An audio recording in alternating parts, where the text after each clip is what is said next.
Hi,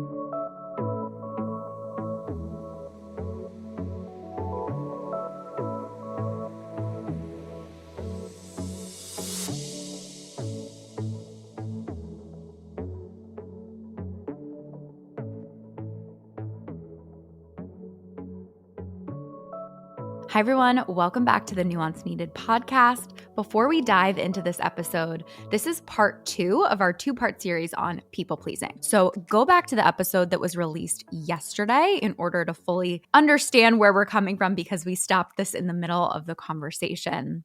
And as always, we appreciate your support so much. If you could do us a huge favor and share the show with someone that you think would really love it. We know that nuance is not the most popular subject all the time, and that is why we really are relying on listener support to be able to keep the show going.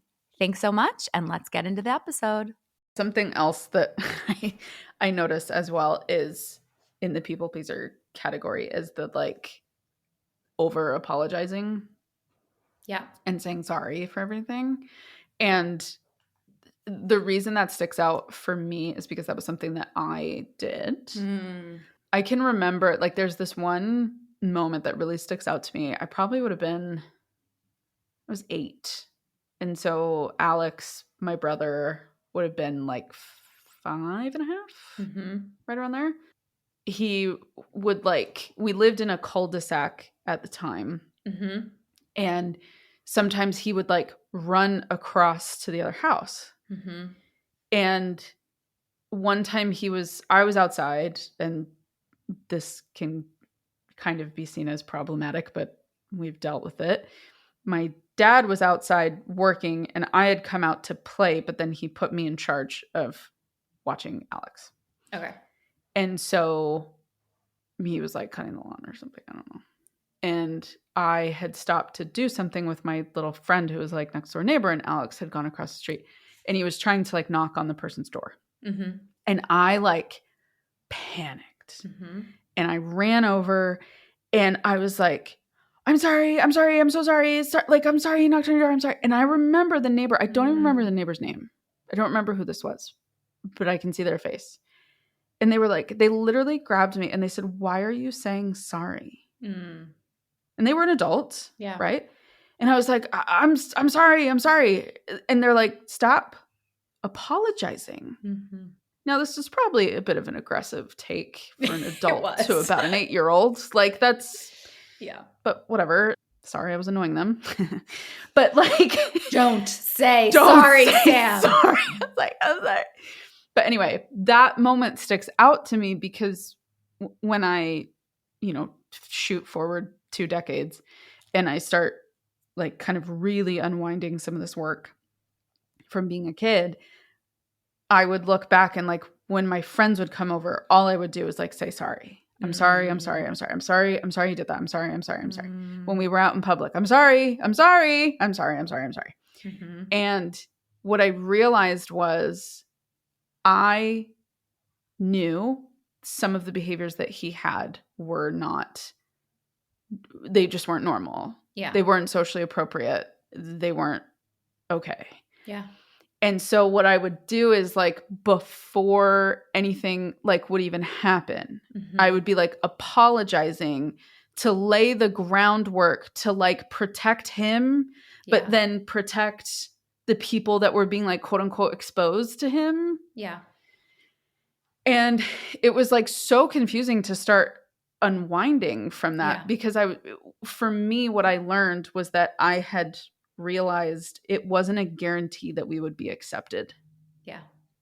Because there are people that are mean to him. Yeah. It's not very often. Yeah. But there are people that are not accepting.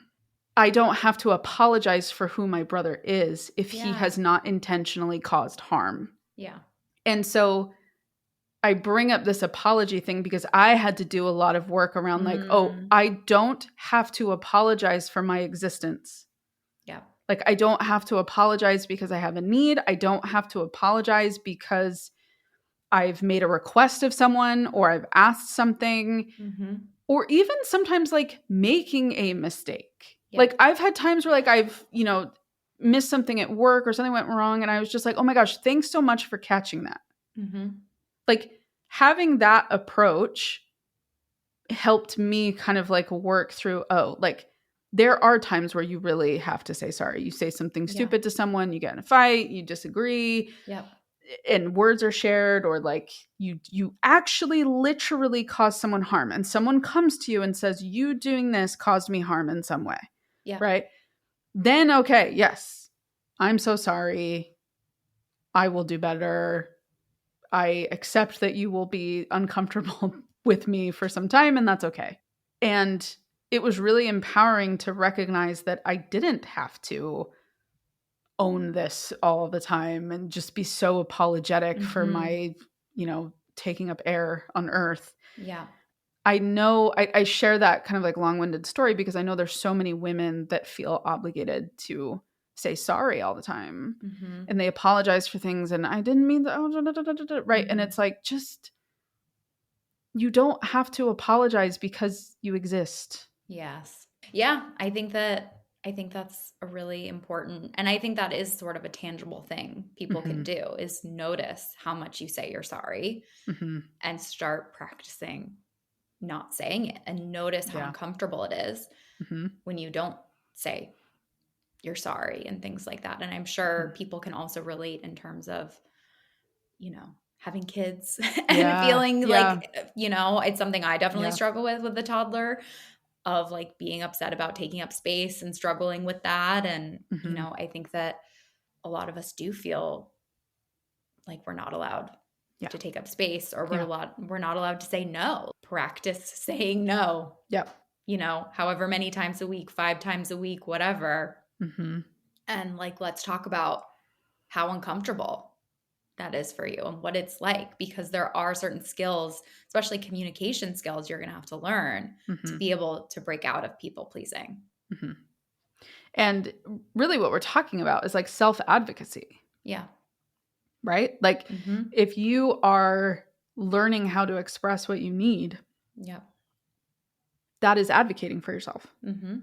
And those skills at first feel so aggressive. Yeah. Like assertiveness will feel like aggression when you are used to people pleasing. Woo! Let me say that again. Assertiveness will feel like aggression when you are used to people pleasing. Yeah. When you are used to thinking that you have this identity as like the soother and the peacemaker and the caretaker. Yeah. To be assertive in that way, where you just say, no, that doesn't work for me. No, I can't do that. Not apologizing for something. Yeah. Right? You're like, God, I'm being so rude. Yeah. When really you're just now operating as a stable, like an emotionally stable human being. Yeah. I think people also have, especially if you've been a people pleaser for a long time, you almost have this very skewed perception of what relationships are like. Oof. Because you're so used to not getting into disagreements with people, bending over backwards, saying you're sorry, not taking up space. You don't even have the frame of reference of sort of realizing that like humans are humans. We all get annoyed at each other. We get mad. The closer we are to someone, the more there's going to be conflict a lot of times. So it really then becomes about how to actually work through conflict rather than stopping being yourself, which is a lot of what we do when we're a people pleaser. We just shrink ourselves so that we never engage with conflict. But then when we start actually saying no, it feels like we're going to hit conflict. And sometimes we actually do hit a lot of conflict because people have seen us in this certain way of you're so agreeable. You never care where we go out to eat. You're always available to do things for me. This is new. This is a change. And I think that is really hard. And it's almost like you can stay stuck in the people pleasing role because everyone treats you the same in that role. And you have to sometimes, when you're setting these boundaries, I recommend sort of acknowledging and saying, hey, I know that I'm like, you're used to me just saying yes to everything. I've actually been realizing that that doesn't work for me. And these certain things that are fine for me don't. And I need to say no. And I'm sorry if this is uncomfortable for you, but I'm working on being more honest. What was, I'm going to go out on a limb here. Yeah. What was that process like for you? Because I would imagine like with you struggling so much with kind of like betraying people in like all these little weird ways, did you find you had to rebuild that within you? Yeah. I mean, I think it's why I'm so into like integrity and like a bit of what I talked about with the perfectionism episode of I really had to be like, I will mess up. I will make mistakes.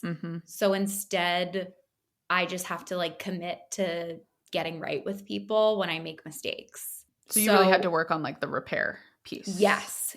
I mean, a lot of these people, like I said, like I'm no longer in touch with because I graduated college and I didn't figure this out until a few years later. But yeah, I would say the repair piece was a huge thing for me. I was in a 12-step program. I made amends to people. Yeah. I was very scared of that, but it was a really incredible experience in terms of it really sort of exposed me to how do you tell someone, you know, the harm you've caused and like live to tell the tale. Like, were people accepting of that? Did you have anybody who wasn't?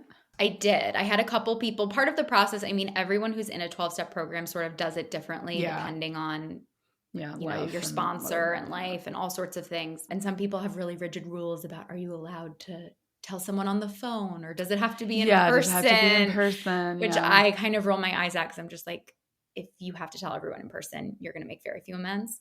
How many people are you really seeing on a day-to-day basis? This was written in the 50s. But anyway, but yeah, I mean, I definitely had people who, one of the really interesting amends I did was I stole when I was in my addiction. Like I would steal food a lot of times. I stole food from Wawa. I stole food from Acme. Oh my goodness. I like shoplift at like Lord and Taylor. So part of what you are told to do is you go and you tell them and you sort of ask if there's anything you can do. Most people were very nice about it, mostly because it's like associate people. They're like, I don't care. Like this wasn't even at our Wawa, you know? You just picked a Wawa. You're like, I stole That's what I had to do because I was like, my addiction was in Virginia. I'm not going to drive to Virginia to the specific Wawa. So a lot of them were just like, buy a coffee and don't get the coffee. Like that was what some of them told me to do. That's kind of like thoughtful in its own way, like helping you like problem solve. Yes. Yeah, they were. And like the Lord and Taylor lady was so nice to me and was just like, it's all right, honey. Like, I'm so proud that you're in recovery. And like, she was so wonderful. The Acme manager was really mean to me, but there was like nothing they could do because like they don't have evidence of me doing anything. And again, it's did they try to like shame you? Like, yeah, they were just like mean and they were just like, that's really not okay and blah, blah, blah. And, you know, it was like, I was like, 24 and scared, but I also knew there was like nothing they could really do. Yeah, it's not like what are you going to like send me to jail for telling you that I like stole $100 worth of food at a different location 3 years ago? Like there's not a lot, but it was like very empowering reaching out to people who I did wrong and say I wronged them. And, some people wanted to hear from me. Some people did not. I did have a couple people that wrote me sort of like nasty responses back and were just like, I want nothing to do with you. And it was like sitting in like, these people will probably not like me for forever. And this is a consequence of my actions. Yeah. But there's also something in 12-step programs where it's called living amends, where you sort of recognize that you can't always repair something. So all you can do moving forward is be a better person and do things like that, like especially if you've really hurt people. And that I think is a really powerful framework for living life is if all of us, when we make mistakes, can sort of be in this process of we can never fix things that we mess up, but we can repair and we can promise to do better. And it dramatically helped with my self-esteem because I had Wow. such low self-esteem. And then being able to be like, I can face this.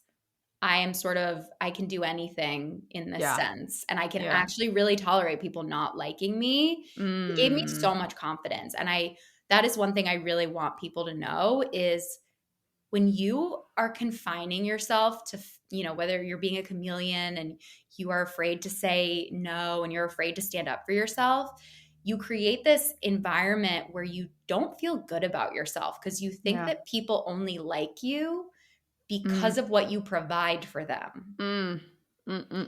Right? Or they only like you because you have made yourself a certain way, like liking the same stuff as them. Right. That isn't actually true. And that makes you extremely insecure. Yeah. Where if you actually step into, this is who I am, this is what I like, this is what I'm about, this is what my values are, there is so much confidence there in actually allowing people to know you. And I think a lot of times people who struggle with people pleasing are often very insecure. Yeah. They're terrified of being accepted. Yeah.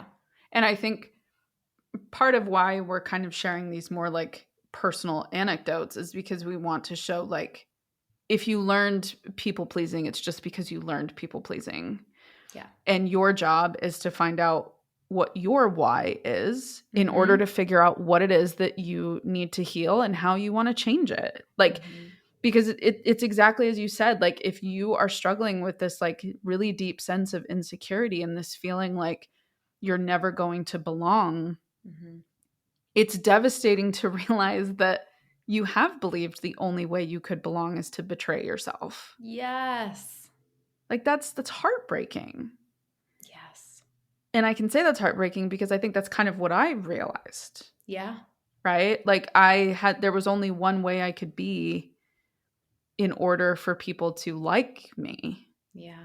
And, to go back to what you said about agreeable, like I'm actually a pretty agreeable person. You are. I try really hard, but like I'll defend and advocate for myself. But I think it's okay to say that sometimes like things aren't a big deal. Yes. Like I think that's an okay process too, that you can, as you like go through this journey, if this is like a healing journey that you're going on, you can realize that you like are a laid back person. But I have like an internal check light system to make sure like, does this really not matter to me? Yeah. Or like, do I need to say something? Or do I need to give something a little more time? Right? Like to kind of see, is this a repeated behavior from someone? Or is this something that bugs me the second time around when it's in a different situation? Hi, everyone. If you're listening to me and Sam talk about people pleasing and realizing I could really use some support with this, or maybe you have a daughter who is in her teens or in her 20s and you're realizing that she probably could use some support with this, I would love for you to check out our website, therapyforwomencenter.com. We serve 42 states online, and we have 3 in-person office locations in the Philadelphia area. We're coming soon to Collingswood, New Jersey, and we will also be coming soon to Florida. So check us out, and thanks for listening.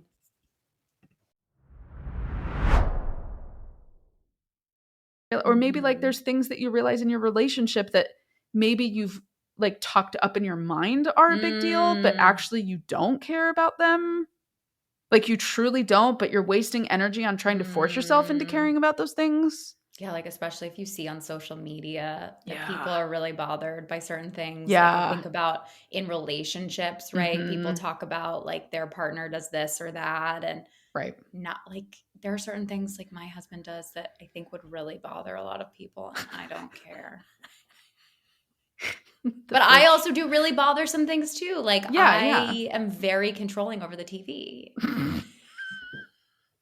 And I like won't watch TV that I don't want to watch. I will go read a book by myself instead. And he truly doesn't care what we watch. So why would we fight about that? As a single person, the TV thing is like really funny to me because I'm also like I'll get like the algorithm will really try to hurt my feelings and feed me content about like, here's happy couples. Did you know that they're out there? God, oh yeah. No. I'll get it like all the time. And I'm like, wow. But no, like the TV one, like girls will be like, or women will say, like, why is it that every time we watch a show, like it has to be war or politics or something like that? And I'm like, yeah, those are Sam's jam. I actually would be really happy to do that. Like you and Mike can watch action movies together. I'm like, wow, that'd be really cool. But yeah, but then that's something that I had to like come to terms with myself. Yeah. Like I would, like as a teenager, like I would kind of people please and like assume that there were like certain shows that I had to watch or things that I had to like, or like I was really afraid to like open up about how like nerdy my interests really were, because I was like, oh, nobody will like me. And like, because that's not normal. That's not like what teen girls are into. They don't like to read books about the Holocaust. Like that's not normal. It's unusual. It is. But it's normal. But it's normal because it's an interest. Yeah. Like, you know, and thankfully I still have like friends from high school who now find all of this hilarious. But I find it very endearing, Sam. I know. I mean, I'm really into reading books about evolution. Yeah, she is. She gave me a book the other day. It makes me feel safe. Because I'm like, look how hard and awful it was. When Eve was around. When we were just monkeys. Oh, Lord. Anyway, Sam, can you tell us more about your internal checklist? Because I think that would be helpful for people. Yeah. So I think something when it'll come up is when I'm like trying to arrange a meeting with someone or scheduling my clients. Yeah. Something that I had to realize was for a while I was like really building up my practice, I was a little too flexible. Yeah. Like I was doing really early mornings and really late nights on the same day. Yes. And I would have them like spread out all over Kingdom Come because someone was like, well, like 7 a.m. works for, or 9 a.m. works for me. But like this other person was like, well, 6 p.m. works for me. And I would be like, okay. And then someone would be like, well, I can do like noon and 1. And so it was like scattered all over the place. Yeah. And or people would say like, well, I have like Thursday is the day that works best for me. And I would already have like 6 on Thursday. Yeah. And I would be like, well, like I can like squeeze in number 7. Like it's fine. Yeah. And so for me, I had to recognize like that wasn't working. Yeah.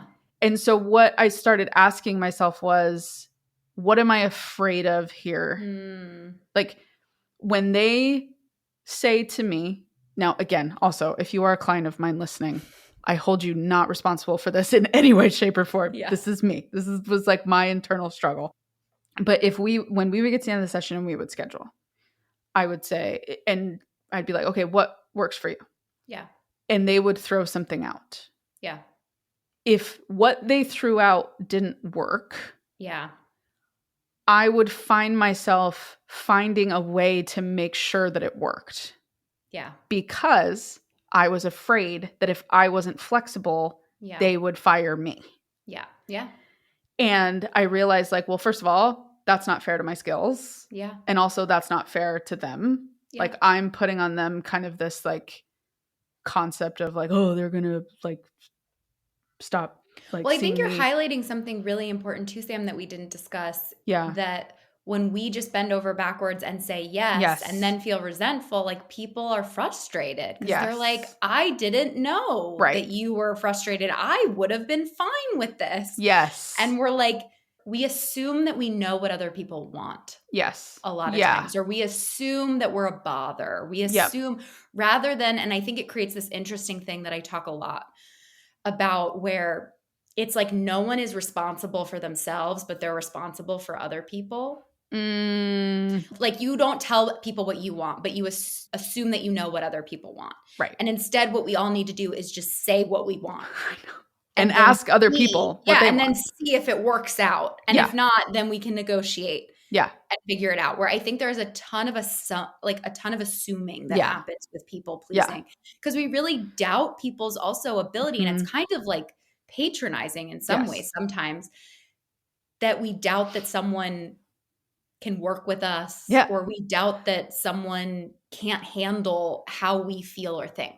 Right. That they are willing to be flexible too. Like that they can make things work. They have just as much space as I do. Right. Yeah. And so the checklist that I had was, I realized like, okay, I'm feeling stress and tension now at this request. Yep. Why? Yeah. What am I feeling like fearful of? Does this request actually work for me? Mm. Yes, great. We do it and move on. If no, what is the next suggestion that I can throw out that is kind of in the window of what they wanted, but also benefits me more? Right?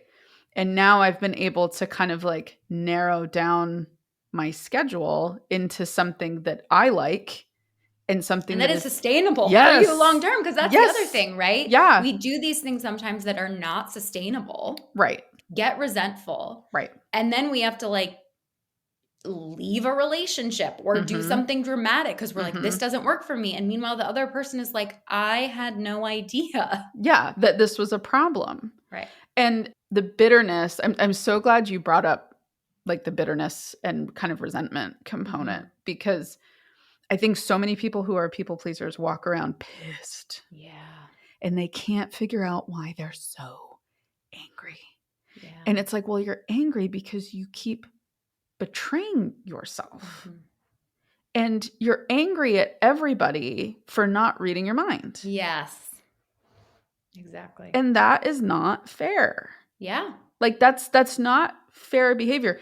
It is unfair to yourself, and it is unfair to the people around you, because everybody is being set up for failure. Yes. Everybody, including you, when you feel afraid to communicate what you need, be honest about where you're at, let people in the loop of what you are feeling and how things are going for you. Everybody is set up for like catastrophe. Yeah. Because nobody knows where anybody actually stands. Right. Everybody around you thinks you're fine, and they're like, geez, why are they in such a bad mood? Like every time I ask if they're okay, they just tell me I'm fine. Yeah. I'm fine. I'm fine. I'm fine. I'm fine. And then you're like, God, like, how can you not see through me, like slamming things and shutting this and getting mad and not talking to you? Like, how can you not see through these passive aggressive behaviors that there's something wrong? Right. Yeah. I think the passive aggressiveness is a good point also of sort of like signs that you may be struggling with this as well. And I think what we keep circling around too is people pleasing can be a trauma response. Yep. It can be a bunch of other things. And unfortunately, we are responsible for how our behavior impacts other people. Yep. And I mean, you don't have to change. We'll never tell you what you have to do. Right. But like people pleasing also, like I think we get very focused on people pleasing is so hard for the people pleaser. And that's true. But there are also negative impacts to other people around that person as well that are important to talk about, that I think are really missed on social media. You can't hold people accountable for things they didn't know that they did. Yes.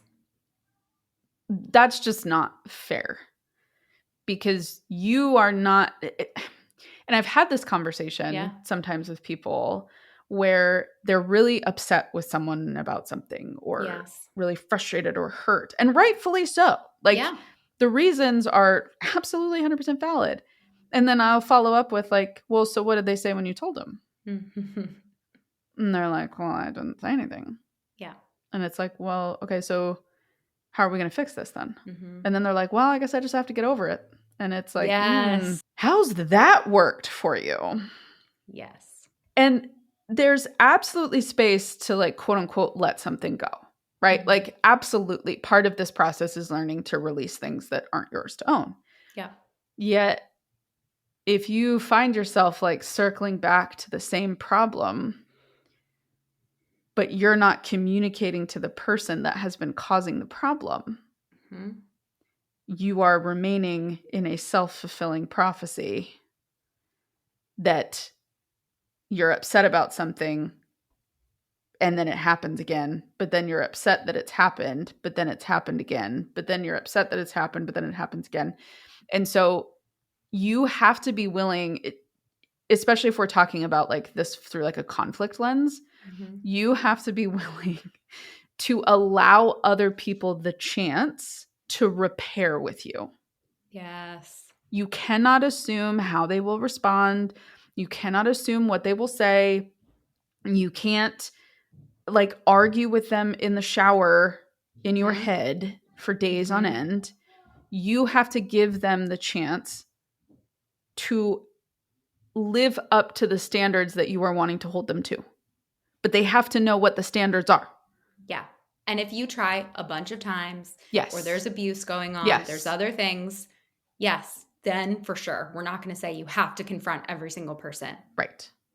But yeah, I completely agree. I kept thinking as you were saying that, Sam, of your famous question of how am I contributing to this dynamic? How am I contributing to this dynamic? It's a legitimate question. And that is a question for my fellow people pleasers. And this is hard. And I hope through us like sharing our stories and getting like a little bit personal, you could see just how complex this is. And that if it is feeling complex within you, that's because it is, and that's okay. And maybe like you got hit straight on the head as soon as the episode started and you were like, oh yeah, that makes sense. But if you didn't, and it's taken some time for you to kind of unwind this, that's okay. Like, this is a lot. Yeah.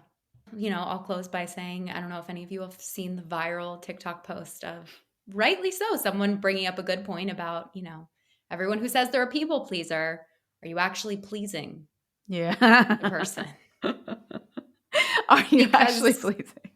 Because I do think on one level, as people pleasing has become a more popular topic, maybe some people are weaponizing the term and considering themselves a people pleaser when they're not. Right. And on the other hand, if you're avoiding conflict so much, if you're not allowing someone to get to know you, as we were talking about, if you're resentful of them, if you're being passive aggressive, that isn't pleasing to them either. No. Yeah. If you are like angry that they're not picking up on the way you're walking or the way you're responding to them or the way you're not responding to them. Yeah. Or, you know, like kind of getting pissy, like in the kitchen or in the bathroom or whatever, like that's problematic. Yep. And just say what you got to say. And we will be there, you know, holding your hand. You can imagine us holding your hand. In spirit. Yes. But it gets easier. It gets better. Like exposure does work. Yes. Systematically practicing saying no, practicing not saying I'm sorry, practicing speaking up, writing down what you want to say, practicing it, even saying it out loud in front of the mirror to get used to the words coming out of your mouth. It does help. If Amanda could go into Wawa and look them right in the face and be like, I stole from you guys, I promise you can go communicate your needs and have those conversations that you've been putting off and express yourself and all that. Well, this was a great episode, Sam. Thank you all for listening. And as always, we want to hear from you. Yes. You can email us at info@therapyforwomencentered.com, or you can call us at 813-444-8683. And again, if you haven't already, please rate, review, subscribe, share, anything that you can do to get the word out. It means the world to us, and it's how we can keep this little podcast chugging along in the world. Yeah. All right. We'll see you next week. Bye, guys.